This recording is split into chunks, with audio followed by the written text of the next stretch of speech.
All right, doing a short video today about why you should cook with MSG. I use MSG a lot when I cook, not in everything. Just like any ingredient, you got to know when to use it.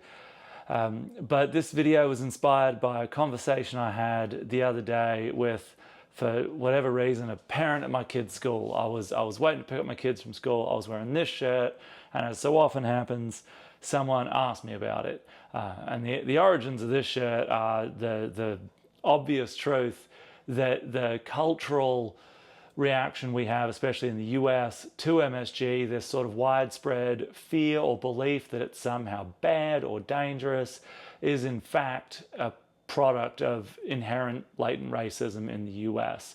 MSG has been around for about 100 years now. It was invented in Asia and used in Asian cooking, although it very quickly started to get used in the Western world, in the US, in a lot of different food production. The fear of it came around in the 50s and 60s, really in the 60s, which was right after the US relaxed its most blatantly racist immigration restrictions, what's commonly called the Chinese Exclusion Act, when we prohibited immigration from Asian countries, right? So you started to see more immigration to the US, which we had always, but more immigration from Asian countries. And as immigrants often do, a lot of those immigrants started restaurants. There was a fairly predictable, racist backlash against people who don't look like us, don't sound like us, right? I've got no time for that shit. But that got caught up in this, fear of the food that people were making. People started to report if they go to a Chinese restaurant, they'd have chills or sweats or headaches afterwards. And, I think it's pretty easy to see, sort of law of large numbers, if enough people eat anywhere, some proportion of them are going to feel sick, no matter what it is. You seat 1,000 people down and feed them an apple, within half an hour or so, someone's going to have a headache. It's not an apple. It's just people have headaches, right? It just happens to coincide. Correlation is not causation, right? But when there's an inherent cultural fear and dislike of the thing you're sitting down to eat, it's easy to attribute this predictable, completely unrelated negative event with the already inherent negative perceptions you have. And in a society that has that widespread inherent dislike, fear, hatred of the other, those things are going to attach, even without you realizing it. So that idea that Asian people, Asian food, Chinese restaurants are somehow other really helped perpetuate this myth. It's sort of poisonous because it doesn't seem right on its face racist, right? There's a chemical, it's got a funny name, you might not know what it is, and you think, oh yeah, of course, there's this chemical that's added to food, there's a, that's what's making me feel ill. Some people get sick when they eat gluten, some people are allergic to peanuts, I've got an allergy to MSG. There's been tons of scientific studies that show no actual existence of an MSG allergy. Double-blind studies where they feed people MSG and a placebo, and people with self-reported MSG allergies, there's no statistical incidence of negative outcomes after eating it. So they've disproved the existence of an MSG allergy. Just like almost any substance, if you feed enough of it to someone, you can get them to feel sick. You feed enough salt to someone, you feed enough sugar to someone, you feed enough of anything to someone, you can get them to feel sick, right? But in the levels that we're eating MSG, it certainly doesn't cause illness. It's not harmful. It doesn't have any long-term health effects. What it is an amino acid, an essential amino acid that is in almost anything with that umami flavor, that savory sort of protein-rich flavor that we eat, that has glutamic acid in it. MSG is just a purified version of that in a salt form. So it's a pretty simple thing. It's in both. MSG is added to a ton of stuff we eat. I don't eat Doritos, but if you eat Doritos, it's in there. In the US, it's added to a ton of cured and processed meats. I don't eat those, but it's in there. A bunch of restaurants still use it because of this cultural racist fear of it. Unfortunately, a lot of restaurants feel compelled to put up, we don't use MSG kind of signs to push back against that unfair fear we have of it. But there's nothing wrong with it. Well, this person heard me say that, and to protect the ignorant, we'll call him Bob. Bob pushed back and said, well, I don't dislike it because it's racist or there's allergies. I just think that you shouldn't add it to your cooking because no chef who's confident in their cooking would use it. I said, why? And he goes, well, you don't need it. It's this processed ingredient. If you want your food to taste that way, you should use other ingredients to make them taste that way. You should use natural ingredients because that's not, it's just made in a lab. And I said, well, what about salt? And he goes, oh, that's mined. It's from the earth. It's just mined. What about like wine? I said, well, wine's a processed food. And he goes, no, it's grapes. You don't do anything to them. It's just grapes that ferment. I said, well, you take the grapes, you stomp them, you press them, you might remove the skins for certain types of wine. You do add something to it. You add yeast, you add a microorganism to ferment it. And he goes, oh, but that's it's yeast. That's a natural ingredient. And I sort of pushed him on this a few different ways. And he just kind of kept coming back to, because it's processed, because it's a processed ingredient, chefs who use it must lack confidence in their cooking. It's not a real ingredient. You shouldn't use it. I said, well, how much processing is too much? Almost everything we eat is processed. The process of cooking is processing food. If you went to a restaurant and they served you, and I said this to him, just a tomato on a plate, you wouldn't think it's much of a meal. You'd expect them to slice it. You could eat it raw, certainly. And he said, oh yeah, with a little bit of salt and some olive oil. Or you might cook it, which is changing the chemical composition of the tomato. You might mix it with other things. Perhaps you'd put it on pasta, which is derived from a grain that has been processed, turned into a different form. Well, they're all natural.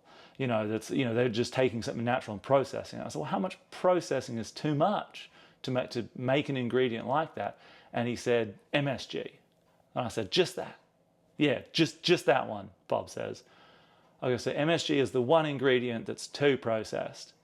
He goes, yeah, because it's it's made. It's not natural. It's made.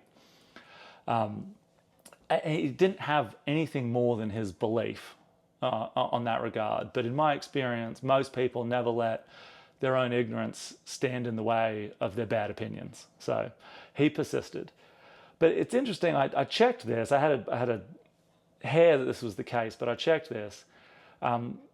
The process of making MSG, they take sugar, they add a microorganism to it to ferment it, and then they purify or refine the product after that to extract MSG, which is the glutamic acid amino acid with a sodium ion on it. So it's a protein salt.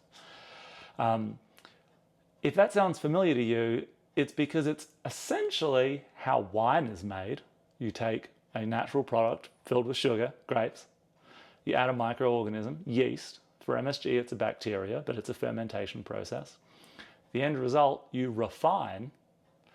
With wine, they add fining agents to reduce haze or cloudiness or slightly change the acidity or bitterness of it, but it's a refining process. And then you have the final product. If you want to get even closer, rum. Rum takes beet sugar or sugarcane sugar. I think sugarcane sugar to be traditional. Take sugarcane sugar, you ferment it, you take the result, and then you distill it to remove the water and preserve the alcohol, which is then a final product. That's how MSG is made. You just get a salt at the end rather than an alcohol. So, it's somehow incorrect to use it because it's processed argument doesn't hold up to me unless literally all you're eating is just nuts and raw fruit, which if that's what you want to do with your life, go nuts. It's not for me. I like eating what I eat. I like cooking with stuff. And that final argument, it shows that you don't have confidence in your cooking. I find just preposterous. It's an ingredient like any other. I've got here sugar. I don't use sugar in everything, but it's a refined sugar. If I want something to taste sweeter, I add sugar. I need to know how much to add. I need to know when to add it. And I need to know whether something will taste better or worse with the addition of sugar, right? I've got salt, right?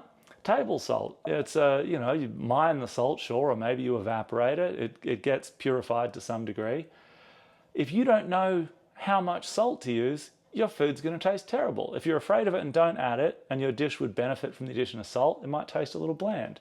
If you add too much, it won't taste that good. You need to know when to add it. If you try to cook dry beans and you add salt right at the start, they take longer to cook, let's say.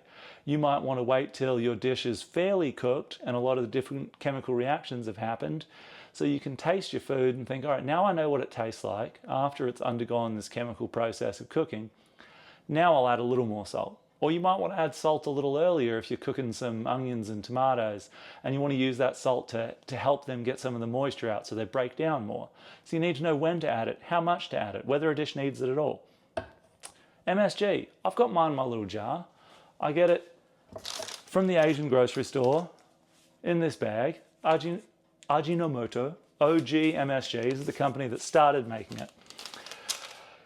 It's an ingredient. You can't just whack it in anything. You can't take a dish that you've cooked without knowing how to cook it and add MSG and have it taste good. That's not what it is. It's not miracle sauce. It won't taste good in everything. If you're cooking something that you want to taste fruity, let's say, don't add MSG. It's going to add a proteiny richness to it, that umami flavor. Not every kind of dish benefits from that flavor, but some do. You need to know how much of it to add, just like you would with any other spice. You don't want let's say a tomato sauce you're making for pasta to taste really cheesy, so you're not going to add, for me, nutritional yeast to it, which I like to add to a creamy cashew sauce to get it to taste cheesy. Or if you add that nutritional yeast to a tomato sauce, it's going to taste odd to my mind.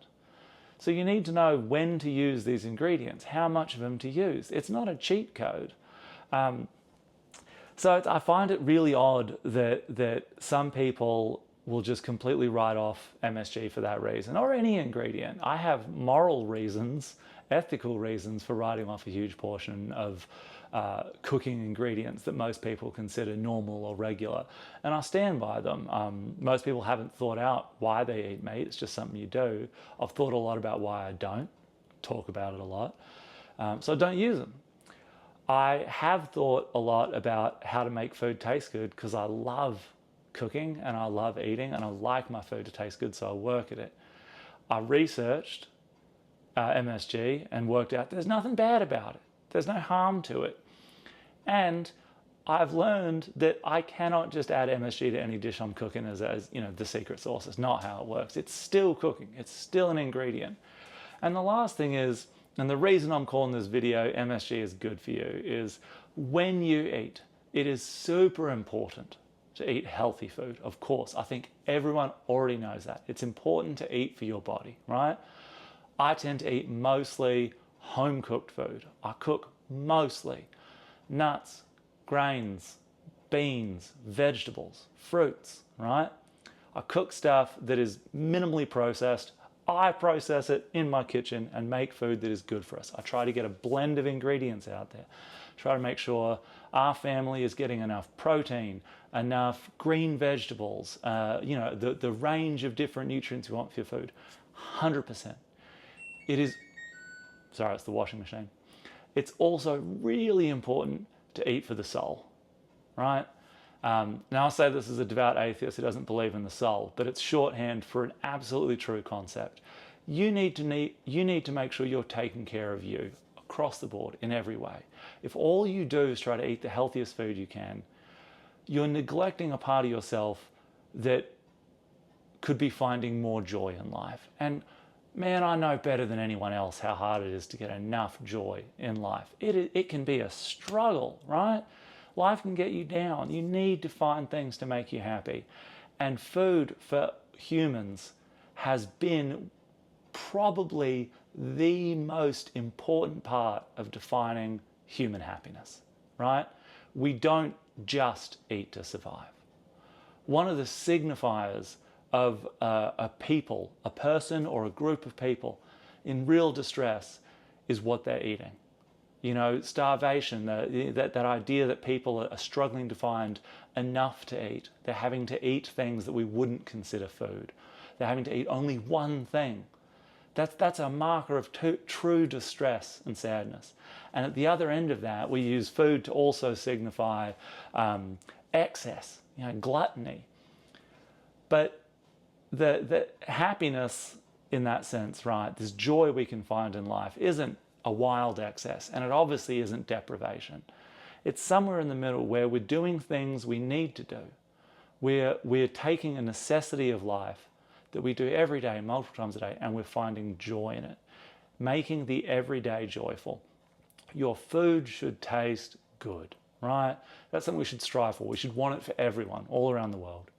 But for us, as much as we can, because we're privileged enough to be able to make and watch YouTube videos and have a quick kitchen to cook in, make your food taste good. Make your food taste good so you enjoy eating it, enjoy being healthy. And then sometimes make something that just tastes good without worrying about how healthy it is, right? Like, I don't eat popcorn because it's healthy. I eat popcorn because I fucking love eating popcorn when I watch a movie. And I want my popcorn to taste good. I don't want dry popcorn with nothing on it. I cook it with a bunch of oil. I put salt and I put MSG on there. I put some nutritional yeast. It's amazing, right? I'm not eating it to be physically healthy. I'm eating it to be joyful. So when you're cooking even a healthy meal, make it taste good, eat for the soul. And in that respect, cooking with the broad array of ingredients out there, opening your mind, opening your mouth to the huge expanse, the rainbow of foods out there to eat that can taste good. Being adventurous, making mistakes along the way, making food that tastes good is probably the healthiest thing you can do for your body and your mind. So don't be Bob. Don't be closed-minded. Don't be shut off to something that tastes good. Eat healthy, eat joyfully, eat ethically. But man, make it taste good. Get out there, get you some MSG, put it in your kitchen, play around with it. I'm going to keep using it in my cooking. I'll keep talking about how to use it. I hope it's helpful.